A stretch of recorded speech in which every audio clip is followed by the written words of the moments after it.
نحمده ونستعينه ونستغفره ونؤمن به ونتوكل عليه ونعوذ بالله من شرور أنفسنا ومن سيئات أعمالنا من يهده الله فلا مضل له ومن يضلله فلا هادي له ونشهد أن لا إله إلا الله وحده لا شريك له ونشهد أن سيدنا ومولانا محمدا عبده ورسوله أما بعد أعوذ بالله من الشيطان الرجيم بسم الله الرحمن الرحيم هو الذي بعث في الأميين رسولا منهم يتلو عليهم آياته ويزكيهم ويعلمهم الكتاب والحكمة وإن كانوا من قبل لفي ضلال مبين وآخرين منهم لما يلحقوا بهم وهو العزيز الحكيم وقال النبي صلى الله عليه وسلم لو كان العلم بالثريا لتناوله ناس من أبناء فارس اللهم صل على محمد وعلى آل محمد كما صليت على إبراهيم وعلى آل إبراهيم إنك حميد مجيد اللهم بارك على محمد وعلى آل محمد كما باركت على إبراهيم وعلى آل إبراهيم إنك حميد مجيد میرے نہایت ہی واجب الاحترام تشریف فرما حضرات علماء کرام، دیگر عزیز بزرگ و دوست و بھائیوں، جیسا کہ آپ حضرات کے علم میں ہے، آج کا یہ ہمارا پروگرام جو کہ ختم نبوت کے مقدس عنوان سے معنون ہے، آپ حضرات کافی دیر سے تشریف فرما ہے، اس لیے میں زیادہ وقت تمہید میں نہیں لگاتا، بلا تمہید بلا تاخیر میرے اللہ نے چاہا تو میں اپنے عنوان پہ آغاز گفتگو کروں گا۔ اللہ سے دعا کرو اللہ مجھے شرح صدر کے ساتھ گفتگو کرنے کی توفیق عطا فرمائے۔ ماشاءاللہ آپ میں سے اکثر حضرات طالب علم ہیں، علماء ہیں، ہم دیہات میں راوی کے علاقے میں جائیں تو وہاں ہمارے راوی کے لوگ مشہور ہیں کہ انہیں کسی سلیقے کا بھی علم، اگر مسجد میں چلے جائیں تو وہ مسجد کو اللہ معاف کرے بازار بنائے بیٹھے ہوتے ہیں، تو ان کو ہم سمجھاتے ہیں یہ سمجھتے ہوئے کہ بیچارے راوی کے لوگ ہیں، انہیں کسی بات کا علم نہیں۔ تو ماشاءاللہ ابھی میں اسٹیج پہ آ کے بیٹھا تو وہ راوی کا ماحول اور یہاں کا ماحول ایک جیسا محسوس ہو رہا تھا، اور میں سوچ رہا تھا کہ ان کو تو سمجھاتے ہیں کہ تم راوی کے لوگ ہو، تمہیں تو کسی بات کا پتہ نہیں۔ یہاں تو ماشاءاللہ مسجد کے فضائل بیان کرنے والے، ممبر و محراب پہ بیٹھ کر لوگوں کو نصیحت کرنے والے، ہم سب علماء طلباء جمع ہیں، لیکن ہم نے بھی مسجد کا وہی ماحول بنایا ہے۔ اللہ سے دعا کرو اللہ ہمیں سمجھنے کی توفیق عطا فرمائے۔ سارے آمین نہیں کہتے، سارے کہو آمین۔ حنفیوں والی آمین کون سی؟ نماز میں آہستہ اور جلسے میں تو ماشاءاللہ سارے جاگ رہے ہو بھاگ رہے ہو؟ اونچے ہاتھ کھڑے کرو ماشاءاللہ جو بھاگ رہے ہو۔ یہ باتیں کرنے والے تھے جو بیٹھ کے باتیں کر رہے تھے نا، ہاتھ انہوں نے کھڑے کیے۔ تو میرے بھائیوں، مجھ سے پہلے حضرت مولانا شاہ نواز فاروقی دامت برکاتہم العالیہ نے بڑی علمی گفتگو کی ہے، لیکن محسوس یہ ہوتا تھا کہ آپ سارے سوئے پڑے تھے، لیکن انشاءاللہ العزیز میرے اللہ نے چاہا کچھ میں جگانے کی کوشش کروں گا، کچھ آپ جاگنے کی کوشش کریں گے، کہو انشاءاللہ۔ اور ابھی حضرت مفتی صاحب دامت برکاتہم العالیہ حضرت بھی تشریف لانے والے ہیں، اور ہم دیوبند والے ہیں، ہم خدا کی توحید بھی مانتے ہیں، حضور کی ختم نبوت بھی مانتے ہیں، قرآن کی عظمت بھی مانتے ہیں، صحابہ اہل بیت بھی مانتے ہیں، اور اولیاء اللہ کو بھی۔ اس لیے ہمارا نظریہ ہے اگر اللہ آنکھیں دے تو ان آنکھوں سے 4 چیزیں دیکھو۔ نمبر 1 بیت اللہ کو دیکھو، نمبر 2 کلام اللہ کو دیکھو، نمبر 3 روضہ رسول کو دیکھو، نمبر 4 اولیاء اللہ کے چہرے کو دیکھو۔ کیوں؟ بیت اللہ دیکھنا بھی ثواب ہے، روضہ رسول دیکھنا بھی ثواب ہے، کلام اللہ دیکھنا بھی ثواب ہے، اولیاء اللہ کا چہرہ دیکھنا بھی سارے نہیں بولتے کیا ہے؟ اور میں ایک بات بھی کہتا جاؤں، ہمیں یہ مزاج بھی سمجھنا چاہیے۔ بعض دفعہ یوں ہوتا ہے کہ جلسے والے کسی دوست کا، کسی بڑے کا وقت لیتے ہیں، کسی مجبوری کی وجہ سے وہ آتے نہیں تو ہم جلسے والوں سے ناراض ہو جاتے ہیں۔ ہمیں ناراض نہیں ہونا چاہیے۔ اصل میں آپ کے ہاں تشریف لانا تھا استاد محترم متکلم اسلام فخر دیوبند حضرت اقدس حضرت مولانا محمد الیاس گھمن دامت برکاتہم العالیہ نے، لیکن استاد جی اس وقت دبئی کے سفر پہ ہیں، اپنی ذات کے لیے نہیں، میرے اور آپ کے مسلک کے دفاع کے لیے ہیں۔ بات ٹھیک ہے یا غلط ہے؟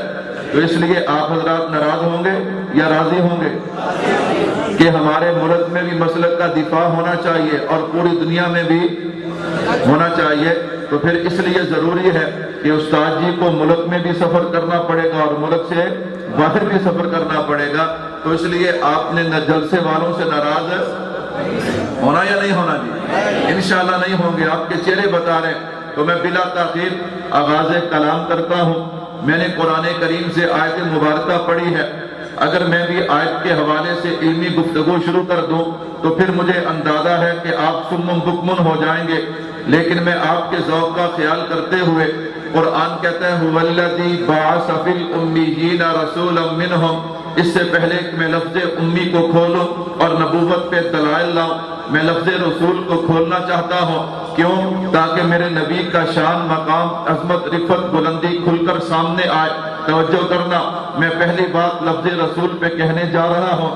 میں نے کہا رسول، اس رسول سے مراد کون سا رسول ہے؟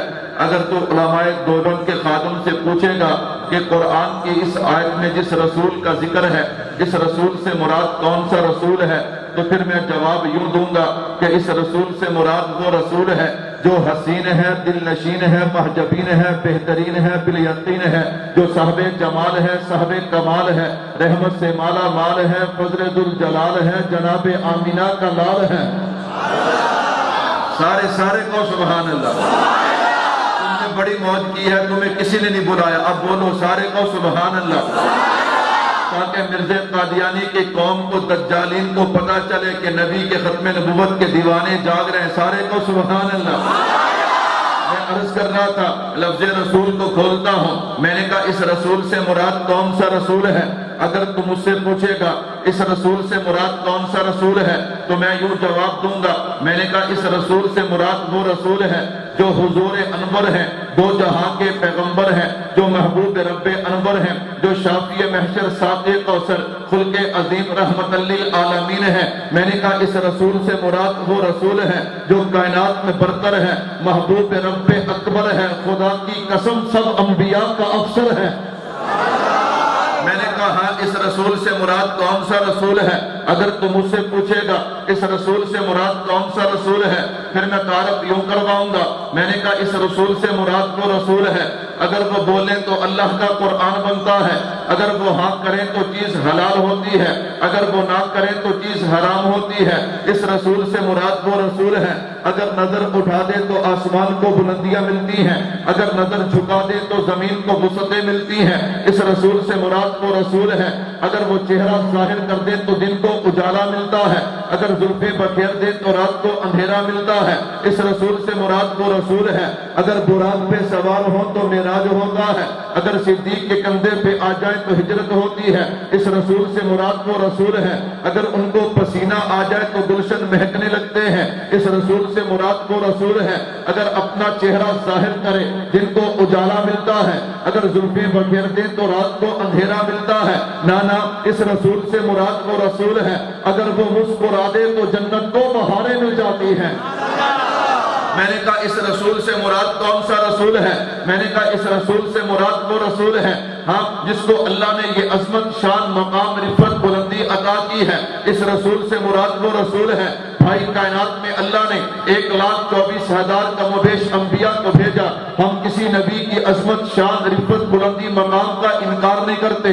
ہم کہتے نبی سارے عظمت والے، نبی سارے مقام والے، نبی تو وہ بھی عظمت والے کہ جن کو اللہ نے پیدا کر کے فرشتوں سے سجدہ کروا دیا، نبی وہ بھی عظمت والے جن کے ہاتھ پہ اللہ نے لوہے کو موم کر دیا، نبی وہ بھی عظمت والے کہ جن کے لیے اللہ نے، جن کو اللہ نے مچھلی کے پیٹ سے زندہ باہر نکال لیا، نبی وہ بھی عظمت والے جن کو اللہ نے کنویں سے اٹھا کے مصر کا تاج عطا کر دیا، نبی وہ بھی عظمت والے جن کو اللہ نے بڑھاپے میں آنکھیں عطا کر دیں، نبی وہ بھی عظمت والے جنہیں خدا کی توحید کے لیے آروں سے چیر دیا گیا، نبی وہ بھی عظمت والے جن کے کہنے پہ اللہ نے پتھروں سے اونٹنی کو پیدا کر دیا، نبی وہ بھی عظمت والے جن کے لیے اللہ نے دریاؤں میں راستے بنا دیے، نبی وہ بھی عظمت والے جن کی ایڑیوں سے اللہ نے آب زمزم کو جاری کر دیا، نبی وہ بھی عظمت والے جن کے عصا کو اللہ نے سانپ بنا دیا، نبی وہ بھی عظمت والے جن کے لیے اللہ نے دریاؤں میں راستے بنا دیے، نبی وہ بھی عظمت والے جن کو اللہ نے زندہ آسمانوں پہ اٹھا لیا۔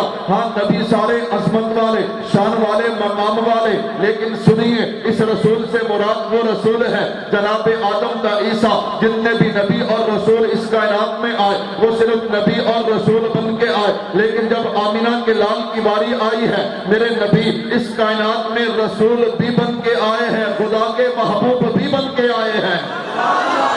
میں نے کہا اس رسول سے مراد کون سا رسول ہے؟ اگر تم مجھ سے پوچھے گا میں بات سمیٹ کے کہتا ہوں، میں نے اس آیت سے 2-4 باتیں آپ حضرات کے گوش گزار کرنی ہے۔ میں نے کہا اس رسول سے مراد کون سا رسول ہے؟ میں نے کہا اس رسول سے مراد وہ رسول ہے جو خاتم النبیین ہے، جو محبوب رب العالمین ہے، جو شفیع المذنبین ہے، جو راحت العاشقین ہے، جو سید المرسلین ہے، جو حجت آخرین ہے، جو طٰہٰ یاسین ہے، جو صادق الامین ہے، جو مہجبین بہترین ہے، اور قرآن میں جن کا شان رحمت للعالمین ہے۔ نہیں کہتے سبحان اللہ؟ مجبوری یہ ہے جب تک سبحان اللہ نہ کہو خطابت اندر سے نکلتی، مسائل شروع کر دو کوئی سبحان اللہ کہے نہ کہے مسائل جاری رہتے ہیں۔ کیوں؟ اس لیے کہ خطابت ہوتی ہے حضور کے عشق میں ڈوب کے، وہ کہتے نا محبت میں دونوں طرف آگ برابر لگی ہوئی ہو مزہ پھر آتا ہے۔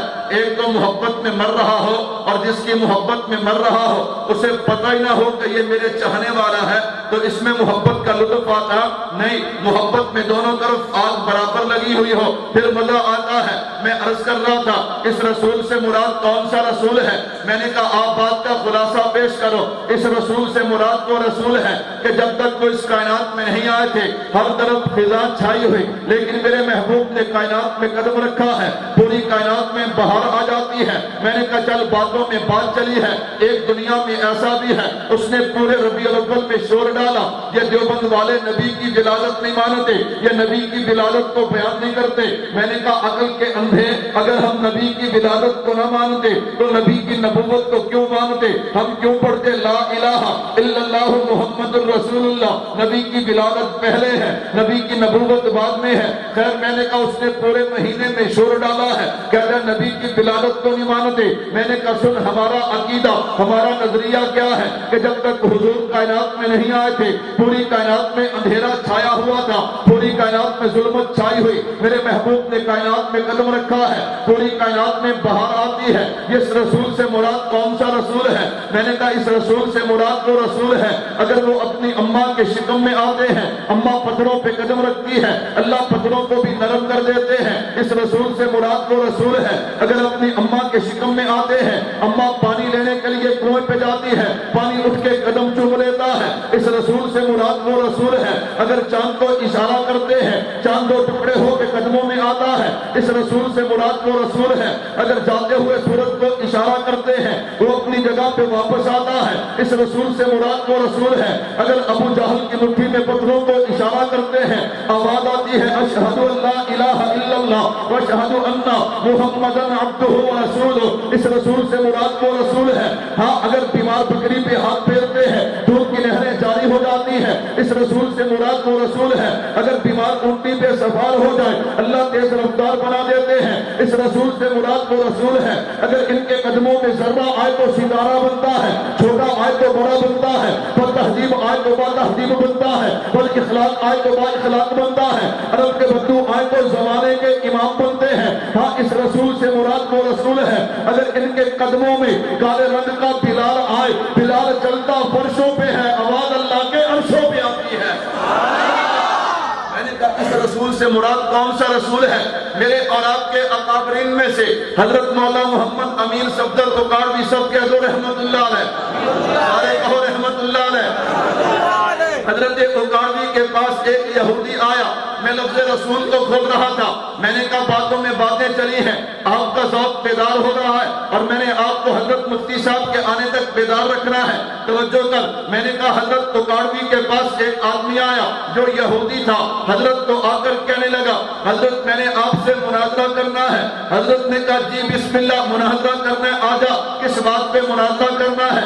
یہ ہم بھاگتے ہیں، ہمارے اکابر مناظرے سے نہ بھاگتے تھے نہ بھاگتے ہیں، اور انشاءاللہ قیامت تک دیوبند والا میدان چھوڑ سکتا نہیں ہے، اس لیے کہ آپ کہتے ہیں مناظرہ لڑائی کی جگہ ہے۔ میں نے اپنے اکابر سے سنا ہے کہ مناظرہ حق و باطل میں فرق کرتا ہے، اور دیوبند والا حق کے لیے لڑے نا، دیوبند والا حق کے لیے قربانی نہ دے، دیوبند والا حق کے لیے میدان نہ سجائے، یہ نہیں ہو سکتا۔ خیر میں کوئی بات نہیں چھیڑنا چاہتا، میں سیدھی سیدھی گفتگو کرنا چاہتا ہوں۔ خیر میں عرض کر رہا تھا، حضرت اکاڑوی نے کہا کس بات پہ مناظرہ کرنا ہے؟ کہتا جی اس بات پہ مناظرہ کرنا ہے، نعوذ باللہ تمہارے نبی کا شان کم ہے، ہمارے نبی کا شان زیادہ ہے۔ حضرت نے کہا دلیل پیش کرنا، میں قربان جاؤں، میرے اکابر کے علم کا کیا کہنا۔ حضرت اکاڑوی کو اللہ نے بڑے عجیب علوم سے نوازا تھا۔ حضرت اکاڑوی نے کہا دلیل پیش کرنا، یہ دلیل پیش کرتا ہے کہ ہمارے نبی کا معجزہ ہے، حضرت موسیٰ علیہ السلام کا معجزہ ہے،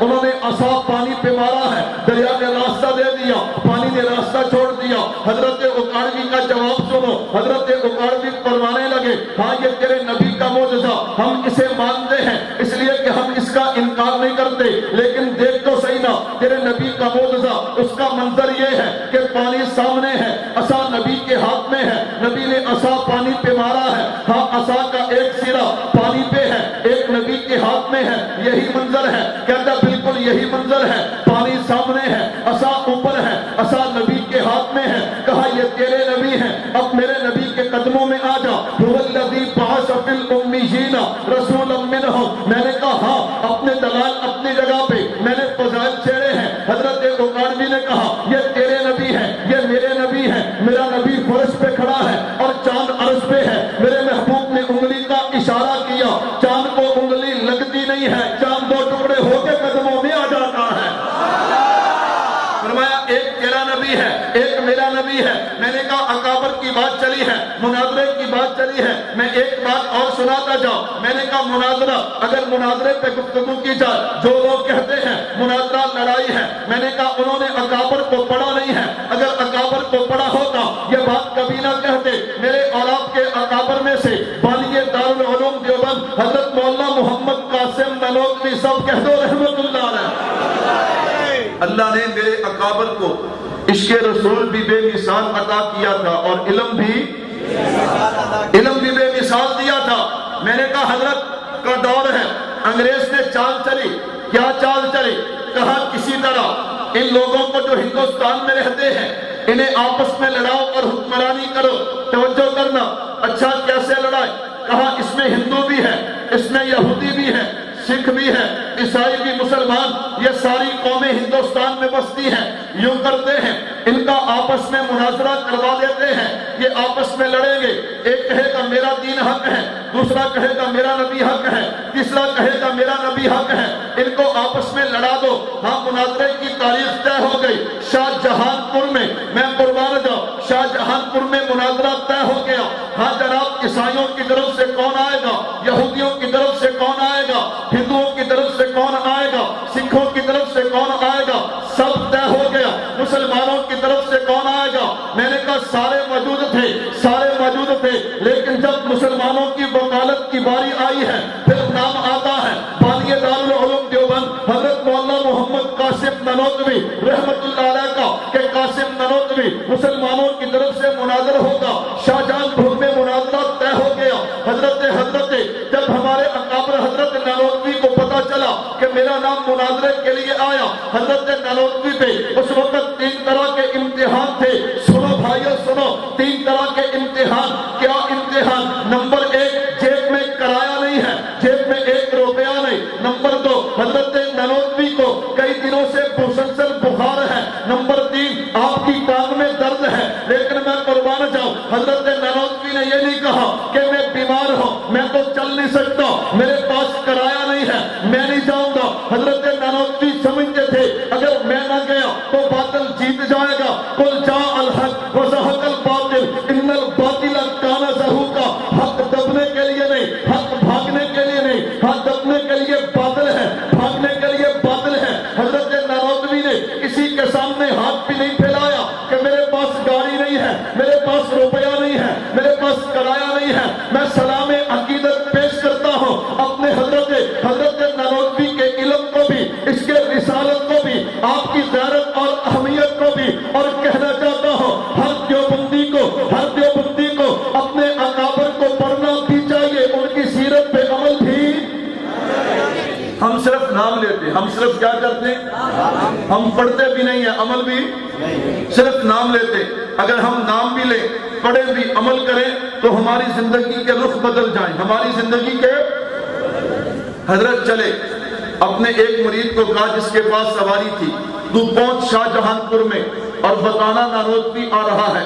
حضرت نانوتوی چلے، چونکہ بیمار تھے، ٹانگ میں تکلیف ہے، پیدل سفر ہے، تھوڑا سا سفر کرتے، جہاں تھک جاتے وہاں پہ 2 رکعت نماز نفل پڑھتے اور ہاتھ اٹھا کے کہتے اللہ، دنیا کہتی ہے قاسم نانوتوی کی زبان میں بڑی طاقت ہے، لیکن اللہ مجھے اپنے علم پہ ناز نہیں، مجھے محمد مصطفیٰ کی نسبت پہ ناز ہے۔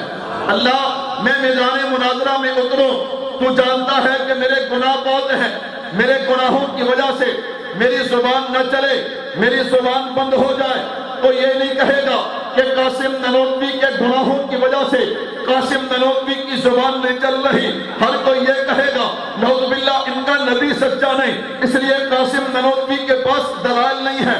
یوں دعا کرتے کرتے حضرت قاسم نانوتوی میدان مناظرہ میں پہنچے ہیں۔ عیسائیوں نے دیکھا، یہودیوں نے دیکھا، اللہ اکبر، کہنے لگے اب ہماری خیر نہیں، اب وہ آیا ہے کہ جس کی بات کا ہمارے پاس جواب نہیں ہے، اور ہم جو کہیں گے یہ دور پیش کر دے گا۔ حضرت نانوتوی تشریف فرما ہوئے، عیسائی یہودی سکھ ہندو آپس میں مشورہ کرتے ہیں کس طرح جان چھڑائی جائے۔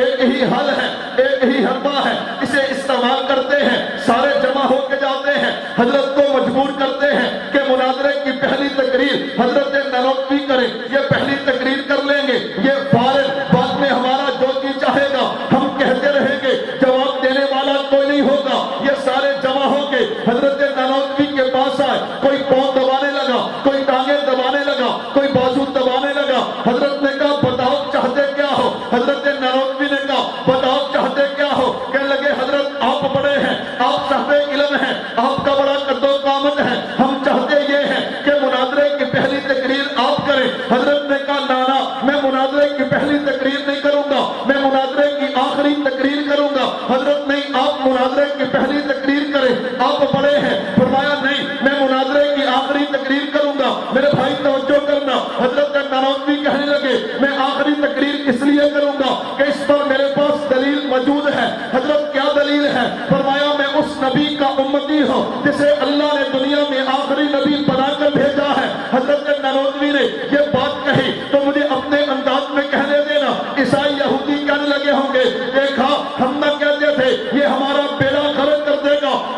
مناظرہ شروع نہیں ہوا اور ہم ہارے، اور ہم کیا ہو چکے ہیں؟ اپنا سمو لے کے چل پڑے۔ جب چلے نا،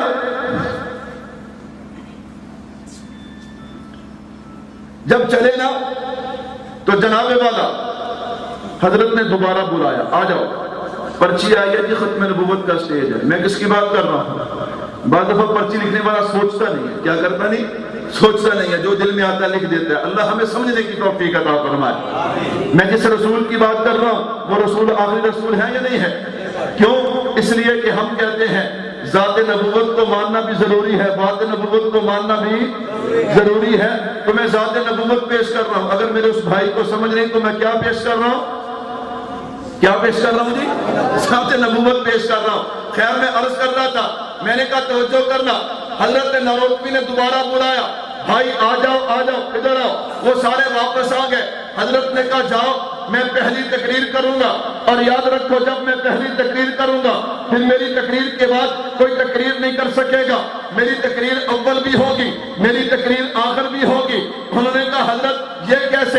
فرمایا اس پر بھی میرے پاس دلیل موجود ہے۔ کیا دلیل موجود ہے؟ فرمایا میں اس نبی کا امتی ہوں جو خلقت میں اول ہے، بعثت میں آخر ہے، اس لیے جب میں پہلی تقریر کروں گا پھر میری تقریر کے بعد کسی اور کو تقریر کا موقع نہیں ملے گا، پھر گنجائش باقی نہیں رہے گی۔ میں عرض کر رہا تھا هو الذی بعث فی الامیین رسولا منہم، تو قرآن کہتا ہے اے امیین، اے عرب والو، میں نے تمہیں میں سے ایک رسول تم میں مبعوث کیا ہے، تم میں بھیجا ہے۔ میں نے کہا جب قرآن نے یہ بات کہی اس سے دو باتیں سمجھ آتی ہیں کہ اللہ نے انہی میں سے جو رسول کو بھیجا ہے، نمبر ایک یہ جو لوگ ہیں یہ فرشتے نہیں ہیں، یہ نوری نہیں ہیں، یہ ناری نہیں ہیں، بلکہ یہ خاکی ہیں۔ نمبر دو یہ امی ہیں، اور امی، اللہ اکبر، جب لفظ امی آیا تو لوگ پریشان ہو جاتے ہیں، اور یہ امی کا تو بڑا عجیب معنی ہے۔ اللہ اکبر، امی تو کہتے ہیں جو پڑھا لکھا ہوا نہ ہو، عرب والے ان پڑھ تھے،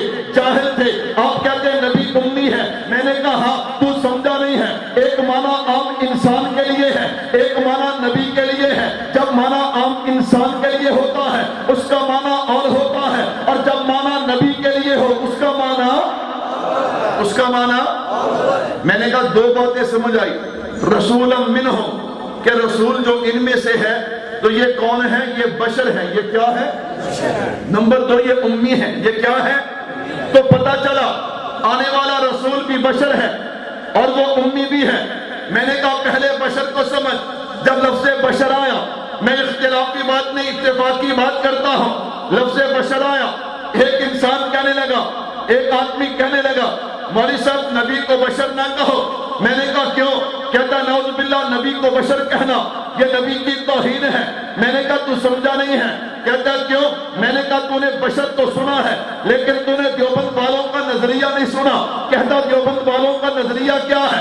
میں نے کہا دیوبند والوں کا نظریہ سن بشر کیسے بنتا ہے، بشر کو خاکی بھی کہتے ہیں۔ کیا مطلب؟ بشر خاک سے پیدا ہوتا ہے، مٹی سے پیدا ہوتا ہے۔ میں نے کہا دیوبند والوں کا نظریہ سننا، عام بشر جو ہے، عام انسان جو ہے وہ دنیا کی مٹی سے پیدا ہوتا ہے، اور نبی بشر جو ہوتا ہے وہ جنت کی مٹی سے پیدا ہوتا ہے، اور جو خاتم النبیین ہے، جو افضل البشر ہے، جو سید البشر ہے، وہ جنت الفردوس کی مٹی سے پیدا ہوتے ہیں۔ میں نے کہا تو نے بشر تو سنا ہے لیکن تو نے دیوبند والوں کا عقیدہ نہیں سنا۔ میں نے کہا عام بشر جو ہے وہ دنیا کی مٹی سے پیدا ہوتا ہے، جو نبی بشر ہے وہ جنت کی مٹی سے پیدا ہوتا ہے، اور جو سید البشر ہے وہ جنت الفردوس کی مٹی سے پیدا ہوتے ہیں۔ میں نے کہا جو فرق دنیا کی مٹی اور جنت کی مٹی میں فرق ہے یہ عام بشر اور نبی بشر میں فرق ہے۔ جو جنت کی مٹی اور جنت الفردوس کی مٹی میں فرق ہے وہ نبی اور خاتم الانبیاء یعنی سید البشر میں فرق ہے۔ جیسے دنیا کی مٹی جنت الفردوس کی مٹی کا مقابلہ نہیں کر سکتی، اسی طرح کوئی عام بشر میرے نبی کا مقابلہ۔ نمبر دو میں نے کہا نبی امی ہے۔ نبی کیا ہے؟ سارے نہیں بولتے نبی کیا ہے؟ یہ نبی کی صفات میں سے ہے، یہ نبی کی جیسے نبی کی صفات ہے۔ نبی حسین ہوتا ہے۔ نبی کیا ہوتا ہے؟ نبی کے کلام میں جھوٹ ہے، نبی کو کوئی موذی بیماری لگتی، نبی شاعر ہوتا، نبی کا دنیا میں کوئی استاد۔ میں نے کہا نبی کی بہت ساری صفات ہیں امی کو سمجھنے سے پہلے نبی کی صفات میں سے ایک صفت یہ ہے کہ نبی حسین ہوتا ہے۔ میں نے کہا توجہ کر، نبی کیسا حسین ہوتا ہے؟ میرے بھائیوں، اللہ نے میرے محبوب کو کیسا حسن و جمال عطا کیا۔ میں تصورات کی دنیا میں ایک تصور آپ کے سامنے لانا چاہتا ہوں تاکہ میرے نبی کا حسن و جمال سمجھ آئے۔ لوگ کہتے ہیں مولوی صاحب تم ایک عجیب بات کہتے ہو۔ میں نے کہا کون سی عجیب بات؟ کہا تم علماء بیان کرتے ہو کہ غار ثور میں جناب صدیق اکبر حضور کو کندھوں پہ اٹھا کے لے گئے۔ میں نے کہا بالکل ٹھیک ہے۔ کہتا جی غار ثور کے سارے سوراخ بند کر دیے، ایک سوراخ بچا ہے، اس پہ جناب صدیق اکبر نے ایڑی لگائی۔ میں نے کہا بالکل حقیقت ہے۔ کہتا پھر تم کہتے ہو کہ نیچے سے ایک سانپ آیا، اس نے آ کے جناب صدیق اکبر کو ڈسا ہے۔ میں نے کہا بالکل حقیقت ہے۔ کہا تم علماء کہتے ہو کہ سانپ نے ڈسا تو صدیق اکبر نے اپنے پاؤں کو حرکت نہ دی۔ میں نے کہا بالکل حقیقت ہے۔ کہتا عقل نہیں مانتی، یہ کیسے ہو سکتا ہے؟ ایک آدمی کو سانپ ڈسے اور وہ حرکت نہ کرے، یہ کیسے ہو سکتا ہے؟ انسان راستے میں جا رہا ہو، اگر تلوے میں کانٹا چبھ جائے پورا جسم کانپ جاتا ہے، یہ کیسے ہو سکتا ہے کہ ایک آدمی کو سانپ ڈسے اور وہ حرکت نہ کرے؟ میں نے کہا ہاں، اگر دل میں اس کے رسول نہ ہو پھر نہیں ہو سکتا، اگر اس کے رسول ہو پھر ایک بار نہیں 1000 بار ہو سکتا ہے۔ لیکن صرف میں اتنی بات نہیں کہتا، میں بات دلیل سے کرتا ہوں۔ میں نے کہا توجہ کرنا، تو نے اعتراض تو کر لیا۔ میں نے کہا آگے چلنا، حدیث مبارکہ کھول کے دیکھ۔ حدیث مبارکہ میں موجود ہے ایک آدمی جنت میں جائے گا، جنت میں جا کر کہے گا اللہ مجھے تیری جنت میں مزہ نہیں آیا، مجھے دوبارہ دنیا میں بھیج، میں دوبارہ دنیا میں تیرے نام پہ جا کے کٹنا چاہتا ہوں۔ یہ کون ہے جسے اللہ کی جنت میں جا کر جنت میں مزہ نہیں آیا؟ علماء نے جواب دیا ہے، کہا یہ شہید ہے۔ یہ کیوں کہتا ہے؟ یہ اس لیے کہتا ہے کہ جب شہید شہید ہوتا ہے ہم دیکھتے ہیں اسے تلوار لگی ہے، اسے گولی لگی ہے، یہ زخمی ہے، یہ تڑپ رہا ہے، یہ بڑی تکلیف میں ہوگا۔ لیکن علماء نے لکھا ہے کہ جب شہید شہید ہوتا ہے اسے گولی لگتی ہے، اسے تلوار لگتی ہے، اللہ اپنا دیدار عطا کر دیتے ہیں۔ ادھر اللہ دیدار عطا کرتے ہیں، ادھر اس کی جان روح قبض ہو جاتی ہے۔ ادھر اللہ کا دیدار نصیب ہوا، ادھر کوئی تکلیف محسوس نہیں ہوتی۔ اس لیے شہید کہتا ہے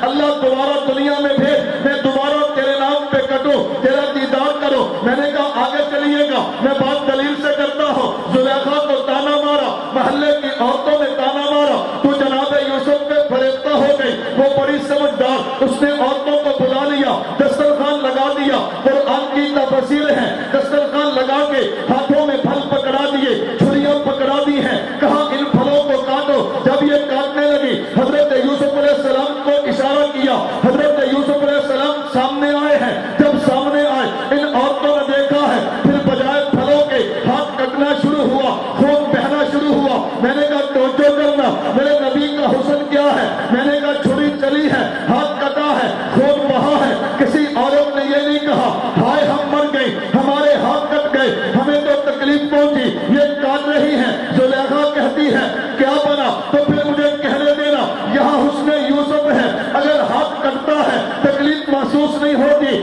غار ثور میں حسن مصطفیٰ ہے، اگر سانپ ڈستا ہے تو تکلیف نہیں ہوتی۔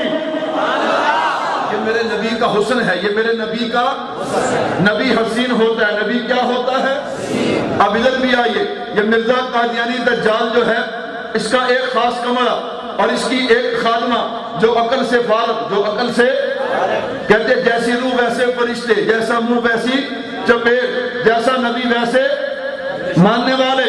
میں نے کہا یہ نیم پاگل عورت اس کی نوکرانی، یہ جناب اس کمرے میں گئی جو حضرت کا خاص کمرہ تھا، وہاں پہ پانی کے گھڑے، اس نے پانی لیا اور الگ ننگی ہو کے وہاں پہ غسل کرنے لگی۔ دوسری خادمہ آئی، اس نے کہا جاہل کیا کرتی ہے؟ نبی کے کمرے میں بیٹھ کے تو یوں غسل کرتی ہے۔ اس نے کہا جانے دے پھر کیا ہوا؟ اس نے کہا نبی آئے گا تو اس حالت میں ہے۔ اس نے کہا چھوڑ جانے دے، اس کو کون سا دیدہ ہے؟ کیا مطلب؟ پنجابی زبان میں سمجھو۔ انہوں نے کہا جناب انہوں کون سا دیندہ ہے؟ انہوں کوڑا نظر آندہ ہے، وہ تے اندھا ہے۔ ہاں آگے لکھتے ہیں، کہتے وہ اندھا نہیں تھا، ایک آنکھ سے کانا اور ٹیرا تھا۔ اور مجھے بتاؤ یہ ٹیرا ہونا کوئی حسن ہے؟ نہیں ہے۔ یہ اندھا ہونا کوئی حسن ہے؟ نہیں ہے۔ یہ کانا ہونا کوئی حسن ہے؟ نہیں ہے۔ تو پتہ چلا جو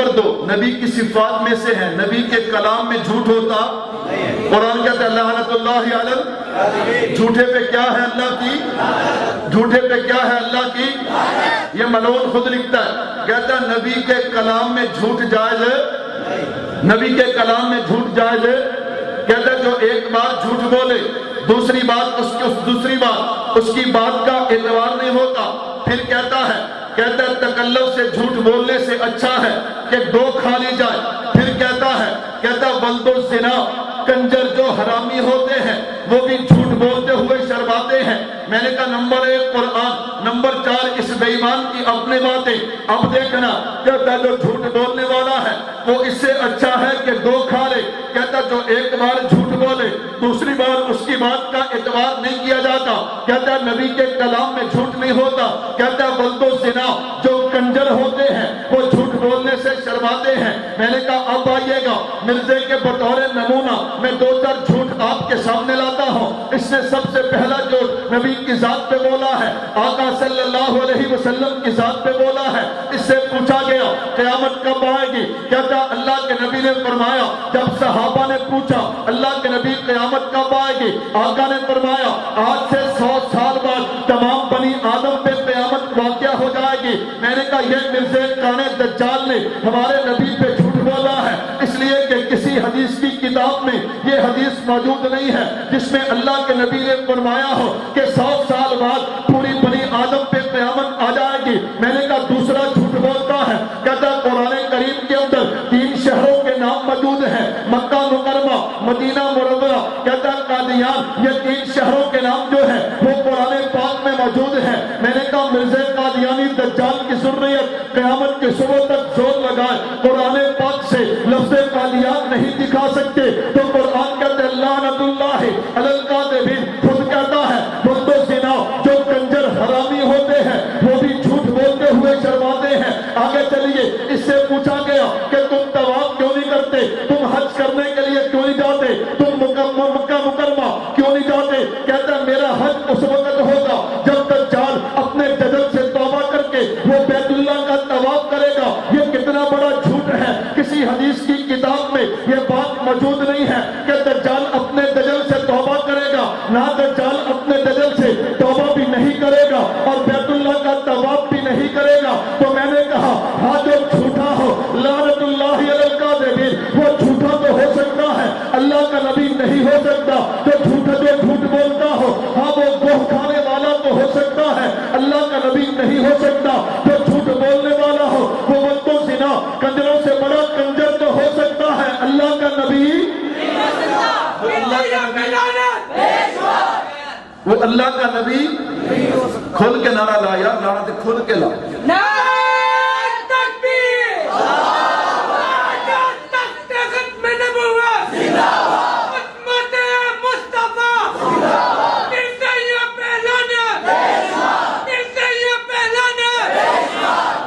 جاگ رہے ہو بھاگ رہے اب جاگ رہے ہو اب ہاتھ نہ بھی کھڑے کرو تو الحمدللہ جاگ رہے ہو اب کیا کر رہے ہو جاگ رہے ہو خیر میں عرض کر رہا تھا میں نے کہا لفظ امی سے بات کرے چلو میں بات سمیٹتا ہوں میں نے کہا لفظ امی یہ امی ہونا نبی کی صفت ہے آپ کہیں گے کیا مطلب میں نے عرض کیا نا ایک معنی عام انسان کے لیے ہے اور ایک معنی نبی کے لیے ہے جب عام انسان کی طرف جاؤ گے پھر امی کا معنی ان پڑھ ہے لیکن جب نبی کی طرف آؤ گے پھر امی کا معنی یہ ہے کہ زمین پہ نبی کا کوئی استاد نہیں ہوتا بلکہ عرش پہ خود نبی کا استاد اللہ ہوتا ہے اللہ نبی کو سکھاتا ہے تو میں نے کہا پتا چلا یہ امی ہونا یہ نبوت کی دلیل ہے یہ مرزا دجال کانا جو ہے اس کے اندر یہ صفت بھی نہیں پائی جاتی یہ امی نہیں ہے بلکہ یہ خود لکھتا ہے اپنی کتاب میں لکھتا ہے کہتا جب میں 6-7 سال کا تھا تو میرے باپ نے میرے لیے ایک استاد نوکر رکھا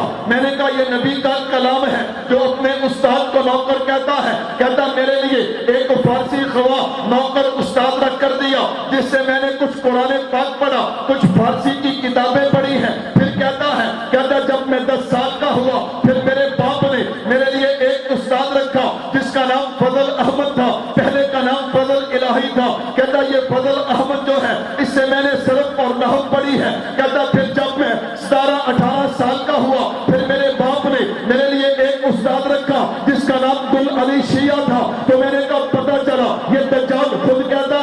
کہ میرا ایک نہیں میرے کئی استاد تھے، تو میں نے کہا پتا چلا جس کا ایک نہیں کئی استاد ہو وہ دجال تو ہو سکتا ہے، خدا کا نبی وہ خدا کا نبی۔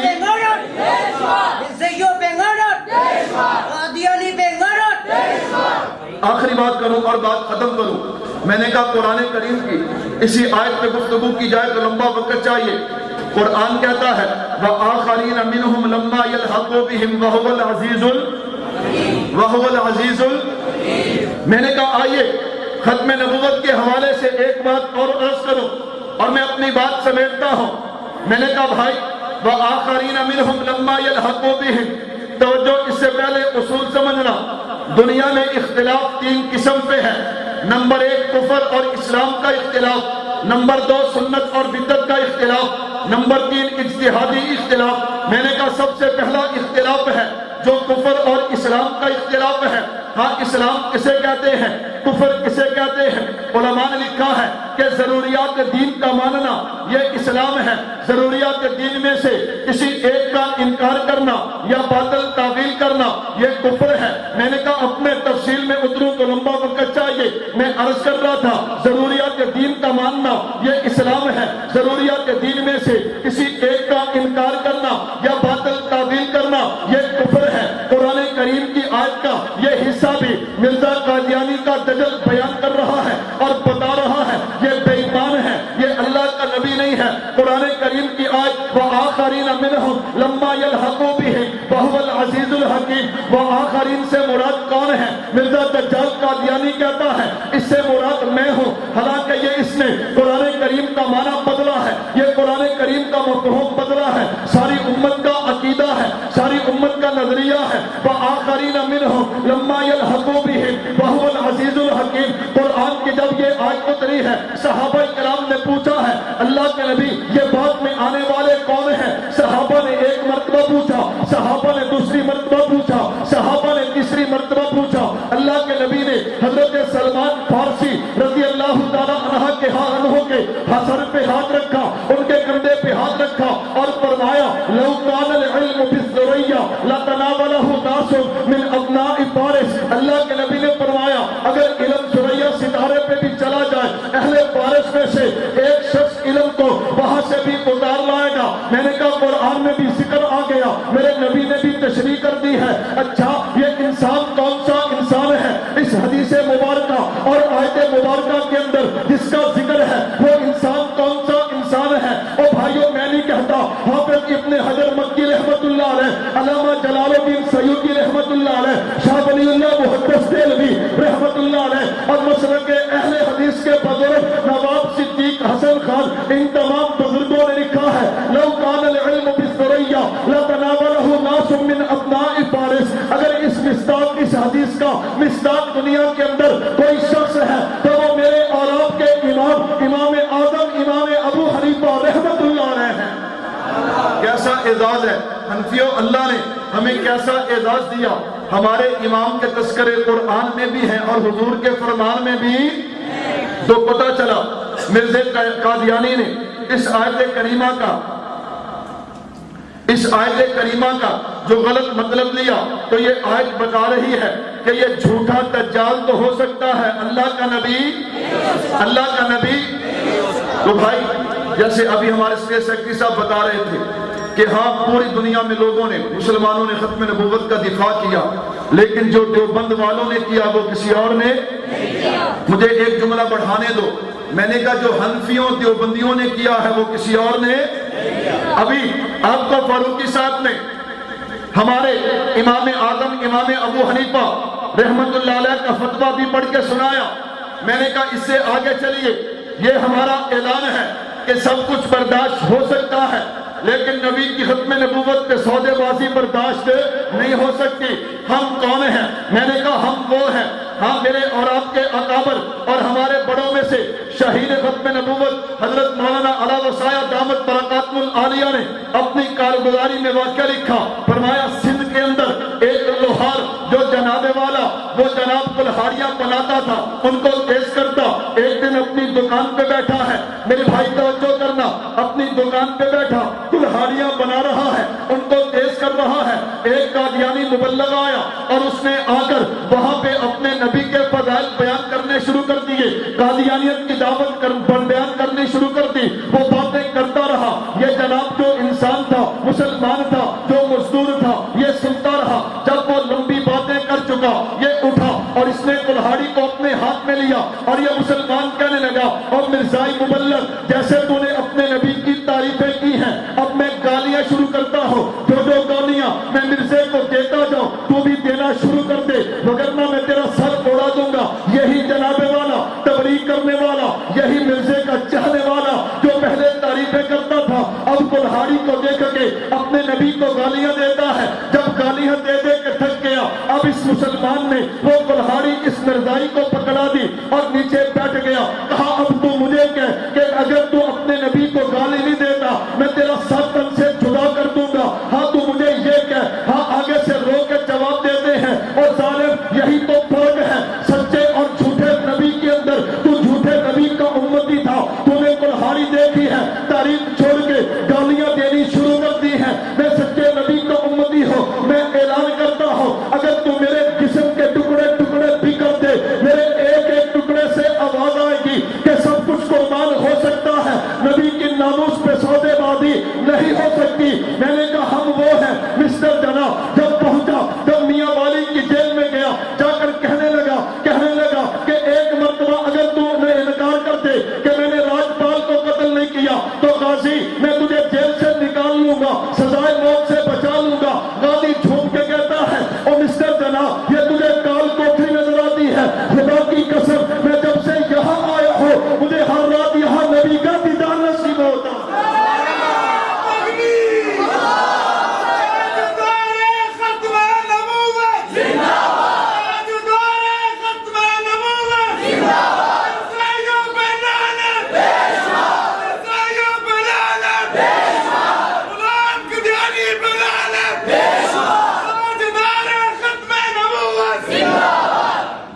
دو پرچیاں عقیدہ حیات النبی کے حوالے سے آئی ہیں۔